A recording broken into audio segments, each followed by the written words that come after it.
இந்த நாள் கர்த்தர் நம்மோடு பேசுகிற வார்த்தை எனக்கு என்ன தெரிஞ்சுக்க போறேன்னா, அதிகாலை ஜெபம்னா என்ன,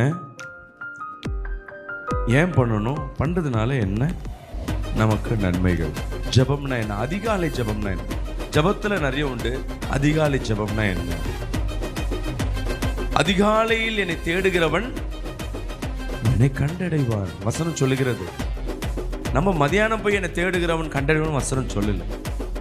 அந்த காலை ஜெபம்னாவே கஷ்டமா தான் இருக்கும். ஐயோ எந்திரிக்க முடியாது. மனிதர்களுக்கு ரெண்டு விதமான தன்மையுடையவர்கள். ஒன்று இரவு நேர தன்மையுடையவர்கள், ஒன்று பகல் நேர தன்மையுடையவர்கள். எப்படி? இரவு நேர மனிதர்கள், பகல் நேர மனிதர்கள் சொல்லி. அது என்ன பாஸ்டர், இரவு நேர மனிதர்கள் பகல் நேர மனிதர்கள்? இரவு ஃபுல்லா முடிச்சிருக்க சொன்னா ஃபுல்லா முடிச்சிருப்பான். இது இரவு நேரம்.